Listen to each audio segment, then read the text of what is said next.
I would just say never risk your job for someone else. Hey sailors, welcome back to Cruising as Crew. My name is Lucy, and today we are going to be talking about drinking alcohol on board and basically how to not get in a bad habit with it.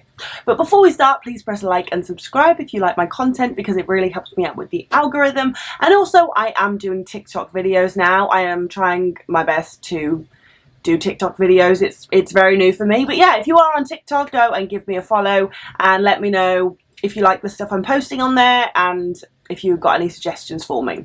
But anyway, let's get into this video. So there is definitely a big drinking culture on board cruise ships, which is actually really ironic because there is a drinking limit in place for crew members, which is 0.05%. So what that means is, if at any time, whether you are on duty or off duty, you are found to have more than 0.05% alcohol in your system, you can be fired. And the reason for this drinking limit, as I have mentioned in many other videos, is because at any time the cruise ship that you are on can go into a state of emergency. And when that happens, every single crew member has a role to play or has an emergency duty. So if you have a bunch of crew members that are absolutely trashed and the ship goes into a state of emergency, they're probably not going to be able to perform their emergency duty, which could lead to a bit of a disaster, really. So the whole idea is, if everyone is pretty much sober at any one time, then if the ship goes into a state of emergency, everyone will be able to do what they're supposed to do, and we will all be fine. However, emergencies are very far and few between. So the chance of you getting drunk and the emergency signal sounding and you actually having to do your emergency duty is very, very, very slim. But obviously still possible, which is why this whole drinking limit is in place. So do crew members drink? Yes. Do crew members get drunk? Yes. But why? Well, I have to say, and I obviously can only speak for the cruise ships and the cruise lines that I have worked on, which is Royal Caribbean, P&O and Virgin Voyages. But generally, there is not a lot of things to do for crew members on the ship. So it's fine if you are in port every day and you are allowed to get off, or you are working so you're kept busy. However, there's still a lot of cruise lines and cruise ships where the crew members on board do not have shore leave yet, which means they can't get off due to COVID because they're trying to minimize the cases on board. So this means if you are not working and if you can't get off, like, how are you going to keep yourself busy? And then there's the added issue, not issue, but the added obstacle of there are a lot of crew members who are not allowed in passenger areas. And I think this is something that people really don't think about, you know, because you think, oh, I'm going on a cruise ship, like there's going to be so much to do in my free time. Well, depending on your position on board, you might not even be allowed to go in those areas, let alone use them. I remember when I worked on Royal Caribbean, I went with that same mentality. I was like, oh my God, like I'm going to be busy all the time because there's so many things to do on these ships. However, as a spa therapist, I wasn't an officer, which means I didn't have deck privileges, which means that I was only allowed pretty much in crew areas unless I was working. So what does this mean? It means that if you are not working and if you cannot get off the ship, you have a few options. You can either sit in your cabin, which I'm going to be honest is not, it's a bit depressing because your cabin doesn't have a window, it's a box. As lovely as my cabin is, it is a box, and you're probably sharing a cabin. So sitting in your cabin isn't really an option. You can sit in the mess, but again, not really ideal. Or you can go to the crew bar, and basically that is where you socialise with every other crew member. Everyone's allowed there. There's usually like comfortable seating, but obviously if you're in the crew bar, there's definitely temptation to drink. And you know, we're humans, we're social creatures, we've got our social inclusion needs, and if everyone's drinking, then it's kind of easy to get roped into that, especially if you are new on board and you know, you want to fit in, you want to be part of this new group that you've come into, you want to be integrated. You know, like I remember when I worked on P&O Oceania and on my first contract, and the thing to do there was you finished work at 11, you got out at 11:30, and at 11:35 you were changed and in the bar with a drink in your hand. Every night. Every single night. That was what we did. And we didn't just have like 1 or 2 drinks to wind down. We got drunk most evenings. We were having a good time. We would dance. There was a jukebox so we could put on our own music. And it was amazing. It was great. I had a great time. But why did I do that? Because I'm not someone who particularly enjoys drinking that much. I did that because I wanted to fit in to this new shops team that I had come into. I was new on board. You want to make friends, so you want to do what everyone does. And what does everyone do? They go to the crew bar and get drunk every night. And then of course, if this is where all the crew are going, because maybe they can't go in the passenger areas and you can't get off the ship, this is the best place to meet people. So if you want to make friends in other departments, which I highly recommend, this is where you're going to meet them. Or the smoking area. But you don't really want to start smoking just to make friends. It's really not worth it.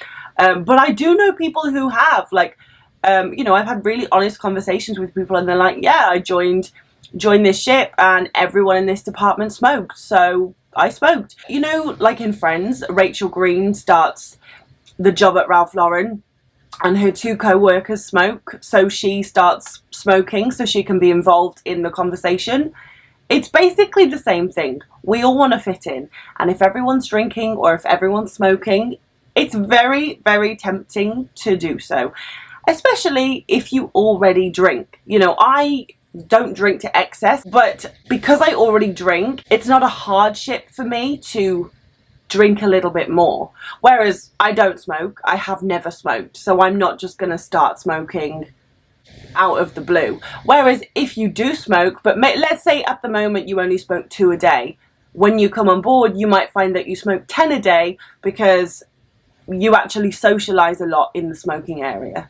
Like, it's really interesting when you look at the social aspect of cruise ships, and I feel like that urge to fit in is so much stronger than it would be if you had a new job on land, because as I've said in many videos, when you get a job on a ship, you know, you're living on a boat, you're away from your family, away from your friends back home, you're living with someone else in a shoebox of a cabin. I mean, I make it sound awful. It's not awful. And you know I don't think it's awful. But the point is, everything about this environment is completely alien and brand new. So your instinct to fit in and be part of the group is going to be heightened. And you're going to do pretty much whatever's necessary to fit in. Because it's survival instinct, you know. When we were hunter-gatherers, if you weren't part of the tribe, you would die. You're not going to die if you're not part of the tribe, but you know, your life is a lot easier if you do get on with the people you work with and your colleagues in other departments. So I've got a little bit off track, so let's bring it back to drinking. So drinking also has the added benefit of it's liquid confidence, you know, and if you're a little bit introverted, a little bit shy, and you're meeting all of these new people, yeah, it's going to be handy to have a little bit of liquid confidence so you can be a social butterfly and introduce yourself to all these new people, and it's going to help you to make friends. And that's great. Have a drink, get some liquid confidence, make those connections and those friendships. You're away from home. You need connections and you need friendships. But what I am trying to get at is try not to make it into a habit. So as I said earlier, when I did one of my contracts on P&O, we went to the bar at 11:35 and did that every single night. So I got on board in like September 2018, and let me tell you, by Christmas I was absolutely knackered. And it was a very similar itinerary to the one I'm doing now. It was Europe, we were barely working, but because I was going to the bar every single night and staying there until like 3 in the morning and, you know, basically pouring poison into my body, because that's what alcohol is, I was dead. Did I have friends? Yes. Would I have made those friendships without the alcohol? Yes. So my point is, it's great to, you know, get on board and go to the crew bar and mingle with everyone when you first get on board to feel part of the group. However, it's really important to know when to say, like, you know what, I'm actually not going to come to the bar tonight. you have a good night. Because I think probably something that I was a bit scared to do, or not even, I was gonna say, you know, if you say like, you know what, I'm gonna give it a miss tonight, there's something in you that's scared they're gonna be like, oh my god, like, you're such a loser, like, come to the bar, like, that's what we do, we're not friends with you anymore. You know, the worst case scenario, which is usually so ridiculous, but in all honesty, there was probably a little voice in my head that was saying that. But also, I probably wanted to go. Like, who doesn't want to go to the bar and socialise with their friends and have a few drinks and have a dance? Like, I had fun, but I wasn't listening to what my body needed, you know? I'm sure my body was like, you need to go to bed. But I was like, no, like, I'm gonna go out with my friends. Now, what did this mean? You know, it didn't affect my health long term. I made friends, like, nothing awful happened. However, as I said, 2 months into my contract, I was really, really tired, and I still had 4 months left. So it's really, really important to pace yourself when it comes to drinking and partying. You know, yeah, great to do it when you first get on board, but if you're doing it every night, like, you are going to burn out. And it's unrealistic to think that you're not, because you're working long hours, most likely, and then also not giving your body a chance to rest. So it is really important that you are aware of what you're doing and the decisions you're making. And, you know, yes, it's important to make connections and make friendships, but it's also important to listen to your body. And if one night your body's like, you need to go to bed, you are so tired, go to bed. If you miss one night at Crew Bar, it really isn't the end of the world. And no one is going to, like, banish you from the group for saying that you want to go to bed. Because most of the time, if someone really cares about what you're going to do, like, if you say, no, I'm not going to come, and they're like, no, please come, and they're like begging you to come and making you feel guilty for not coming, it's usually because they shouldn't be doing it either. They should also be listening to their body and going to bed early. When do I want someone to come in on my decisions? When they're bad. I'm like, oh, come on, let's order that extra dessert. You never care so much about other people joining in on your decisions when they're authentic to you and when they're what you should be doing. So it's really interesting when you look at it from that point of view. Like, if someone is making you feel guilty about not drinking or not going to the bar or whatever, it's probably because they also should be making a different decision. But the other thing that I want to mention is, going back to this drinking limit, because they do random breathalyzing on board, some cruise lines are more strict with it than others. In my experience, you will only be breathalyzed, like, let's say you go out and you get absolutely trashed. You're only going to be breathalyzed if you're causing trouble. Like, if you start a fight, if you go back to your cabin from Crew Bar and have a cabin party and there's a noise complaint, if you're wandering around passenger areas absolutely blitzed out of your mind, yeah, you're probably going to get breathalyzed. Like, you're drawing unwanted attention. However, if you go to the Crew Bar, have a good night, yes, you get hammered, but you're just having a dance and you go back to your cabin and go to bed, 9 times out of 10, you'll be fine. You are not going to get breathalyzed because there's no reason to breathalyze you. The same with if you go out. Like, sometimes on ships you have overnights. If you go out and you get absolutely trashed and you're zigzagging up the gangway and your eyes are in the back of your head, you're probably going to get breathalyzed.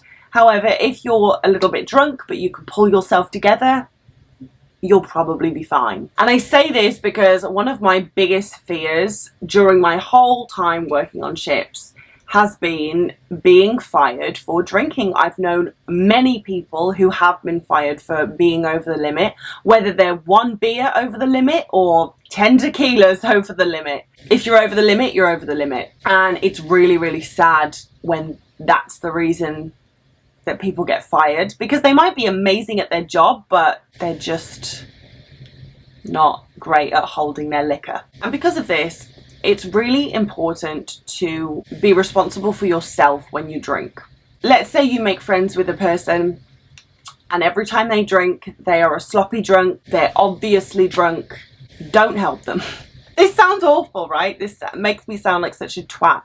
But I would just say, never risk your job for someone else. It has happened to me before where I've, let's say, got off the ship and I've had a few drinks with some friends, I'm able to sober up if needed. But I have had friends who are not able to sober up and they are quite obviously drunk. Am I going to help them up the gangway?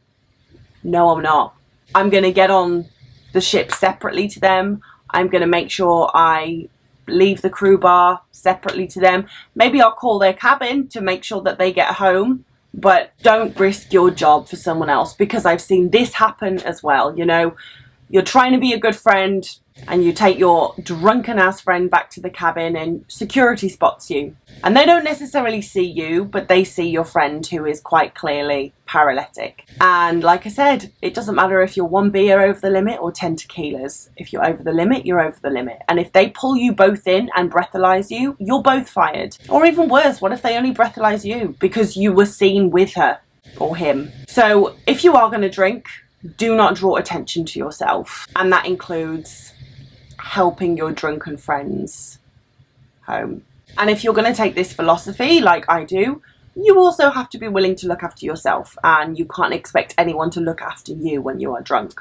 It's pretty embarrassing to get fired for being drunk, even though it's happened to many, many people, and it really isn't the end of the world. To wrap this up, yeah, there's a huge drinking culture on board because sometimes there's not a lot to do on board the cruise ship, so people tend to go towards drinking and smoking because it's a really good tool for socializing. And when you are in this new environment, what do you need to do? Socialize, make connections, and make friends. Is it okay to drink? Yes, most people do it, but you need to know your limit so you can basically not draw attention to yourself when you are drunk. And when it comes to drinking, it should be, I believe, very much every man for himself. You know, you make sure you get yourself to your cabin, you don't get caught by security, because yeah, it could be the end of the road if you are. But yeah, I hope you find this video helpful. If you do want to know more about drinking, I mean, I've got a lot of stories that I could tell. If you want to know some stories of people who have got drunk and got fired, let me know. But yeah, like I said, I hope you find this advice helpful. Try not to get roped into the big drinking culture on board. You don't need to drink every night because, like I said, 2 months into your contract, you're going to be knackered. But anyway, thank you so much for watching. Please press like and subscribe. And as I said, go and follow me over on TikTok. If you have TikTok, it's Cruising as Crew on all social media channels. Instagram, TikTok, Pinterest, whatever. Actually, I don't post anything on Pinterest. But yeah, have a fantastic rest of the day, guys, whatever you decide to do. And I will see you in the next video. Bye.